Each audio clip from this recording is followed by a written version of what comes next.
Hey traders, this is Ron. Happy Sunday. Hope you guys are having a fantastic holiday season.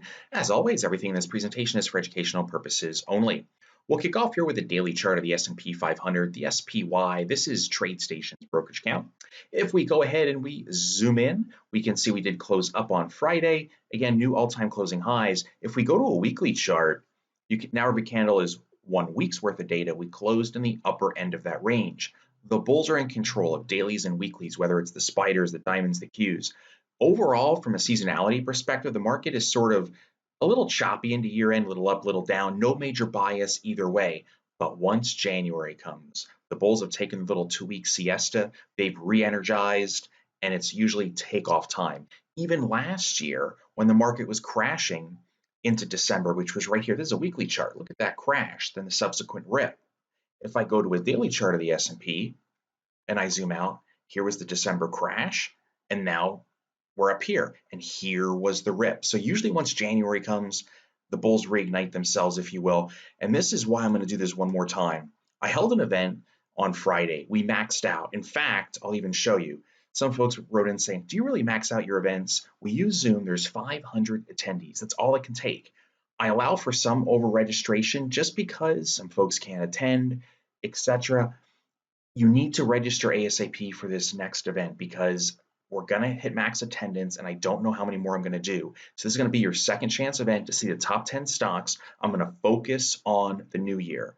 These are going to be stocks that have historically soared in past years. And if you've been watching us for the last couple of years at Financial, you know that when we bring these stocks to the surface, you sit back, you grab the popcorn, and then you literally just shake your head and laugh and say, oh my goodness, there they go again. Some of these companies are around 20, 30, 40 years, and they have these incredible ebbs and flows. Disney was one of them. Pod was another. You know, there's something shiny that we watch in the next couple of weeks as it's about to see if it's about to soar. In fact, it's 7 for 7, a 100% track record over the past 7 years. And we're talking double-digit stock moves, which can translate into potentially triple-digit option moves, all in short periods of time. And the best part is I'm going to show you the proof. And that's what everybody wants to see, right? So register for this event. It's going to be at the bottom of the video, or if you receive this via email, you can register there. I'm going to allow for a little extra over registration in case some folks can't make it, but I'm going to cap it this time. I'm going to put a hard stop in place to make sure everybody can get in. So please register ASAP. I promise it'll be worth your time. I guarantee it. You'll be blown away with what you're going to see.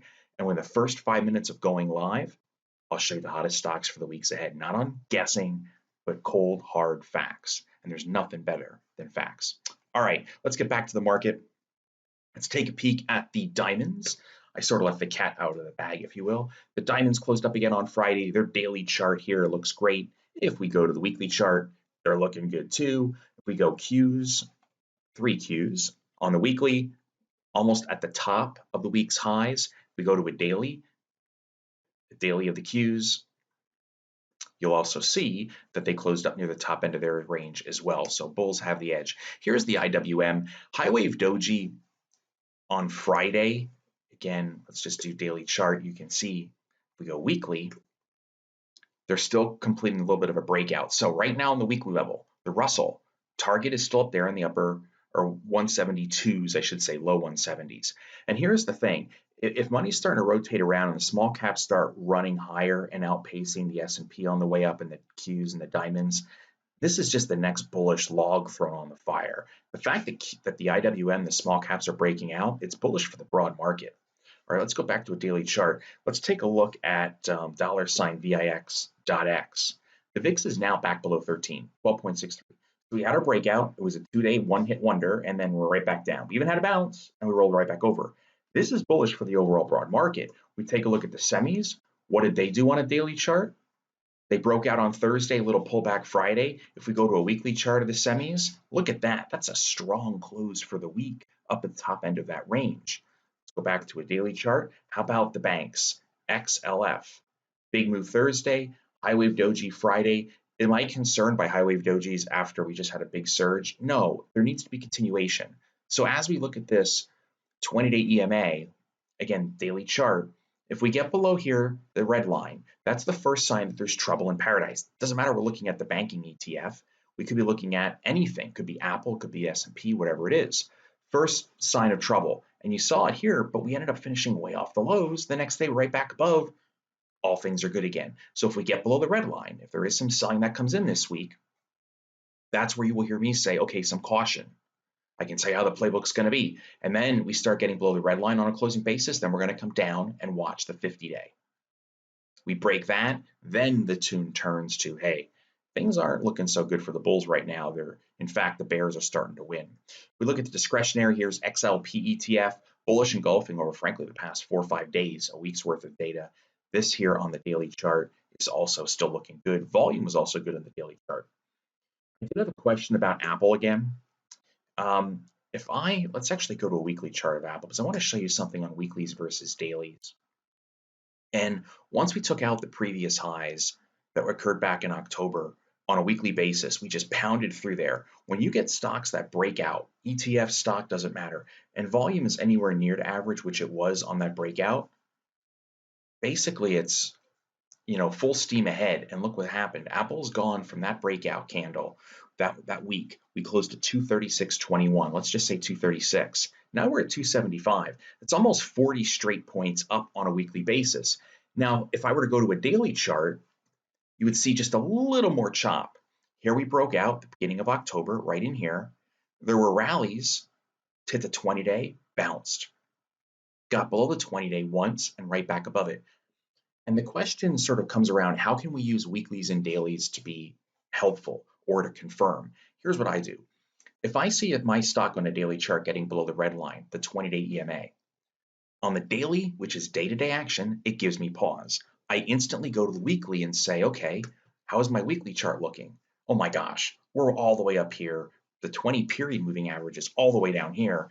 Is there anything with that one lousy down week candle that tells us there was trouble in paradise? The answer is no. So then if I go back to daily and I say, oops, there was this little blip here, am I overly worried? Not a chance. Where would I get worried? Down here. So this is sort of, hey, just keep an eye on things when it gets below the red line on the daily chart, but the orange is where the real concern is because that is the 50-day institutional moving average. The fact that the weeklies still looked so good, see, we're not even anywhere near breaking the moving average. There's no bearish engulfing on any of those candles. I come back to the daily and say, oh, they broke Apple for a day. And then what happened to the broad market? If I bring in the S&P, it was a 2-day sell-off and the S&P did the same thing. S&P the next day gets back above the red line. What do you know? So does Apple, and now we're sitting at new highs. Just keep in mind that, I know I say this from time to time, but fear sells, and the more they scare folks or they write articles about Apple and they say, oh my God, the iPhone looks like it's down 30% in China. And they've been saying this for weeks and months, and they talked about how the American consumer is tapped out. Oh, well, now it's Japan or it's China, or maybe it's not going to be as good in India, whatever it might be.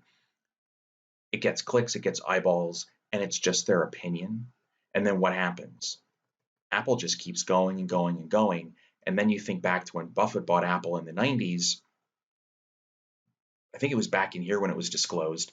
And then there was a shot to buy Apple here, and there was a shot to buy Apple here, and now we're up here. And all these jokers just continue to be wrong. They think like everything is just tied to a mere iPhone. Is this chip being sold enough? When Apple is so much beyond that. Just keep that in mind when you look at stocks. But even if when I often say put your fingers in your ear and ignore all these talking heads, price action rules. And if I was just given two things on a chart, it's candlesticks and volume, because if volume starts to come in and it starts breaking down and the stock breaks down below moving averages, that's noteworthy. Some person writing an article about Apple's 30%, iPhone sluggish sales, you have no idea what their track record is, no idea what they're doing, what they're talking, if they had a whatever behind it. So that's how I approach it. It's nice to read articles and hear opinions, but rarely does it come into my actual investing. It's like, what is the big money doing? Big money's still pushing it higher. And if Apple were to come down and break the 20 and the 50, that will get my attention. I would say to you guys, you know what? Caution is now warranted on the daily charts. In the meantime, Apple is off and running. So a lot about Apple, but I think it was just a good example of comparing dailies to weeklies. So let me know. I hope it helps with you guys on your daily and weekly charts as well. Here is Facebook. I had a question on them. The question was, I haven't talked about it in a while. What's going on? I'm not a big fan of Facebook. All the naughty stuff they do. If you or I did it, we'd be in jail. But because they do it and buy off Congress, it's okay. But from a purely technical perspective, and you look at it, there's nothing going on. 204, 205, it comes down here, 175, comes down here, 161. It's really just in a big old trading range. Where I would get bullish technically on Facebook is if it starts taking out previous highs, maybe something around 205, 206, then the all-time high target, above 210. Otherwise, if there is some selling pressure that comes in and it breaks the 50-day, what I would do then is go back to the last major reversal point. And the biggest one that I see here is the beginning of October, right around 174, 175. So for now, I don't think there's any really big trade. Is Facebook likely to go up? In my opinion, yeah. I mean, basically, everybody donates to Congress. They get the laws written the way they want them, whether it's healthcare, drug stocks. It doesn't matter what it is. Then they just go higher. And it's stuff that everybody else will go to jail for, right? So assuming that's going to keep playing its course out, I may not like what they do from a privacy perspective, but what does that matter? If everybody keeps buying Portal and everything else and using Facebook and posting what they made for dinner last night and more cat videos, stock's probably going to keep going higher. And that's what I'd be looking for. I think if we start breaking out above these previous highs here, that's what says, all right, maybe some of the concerns over privacy, et cetera, are going to be resolved. They make a little payment. It's no different than the banksters, that when they caused the housing crisis or everything else. They pay a $30 million fine. It sounds like big, but then when you realize they made $1 billion, it's just the price of doing business. And it's going to be the same thing here is my guess. Somehow they're going to pay off a fine, get it done, then the stock starts ripping higher. So I would wait for something in here if it were me trying to be bullish on Facebook. Right now, trading range. If I'm long-term bullish on Facebook, seeing the stock dropping $5-6 in a couple days might be a buying opportunity. But purely technical, getting back out, I want to clear that previous high. So that is it. Longer video. Spent some time on Apple, Facebook. Remember, the event is this Wednesday. I'm going to do it at noon Eastern. That is the event time that I usually get the best attendance, which is why I do them during the day. So go ahead and register. I'm going to allow for a little extra over registration, but then I'm going to put a hard stop in place. I'm not going to let it get to 600 seats this time. So once I go live, it's only 500 seats. They will not accept 501. I can't make them. It shuts down. So register and then try to show up, if you can, about 20 minutes early, because I usually open the room a half an hour beforehand to let folks start funneling in. You can forward this invitation to a friend if you want. Remind them within the first 5 minutes of going live, I'm going to show you the hottest stocks. I'm going to show you why this works, why you need to know who they are. It is the difference between having another so-so year or an amazing year. So let's make 2020 amazing. Have a great day, gang. I'll see you in the next video. Take good care.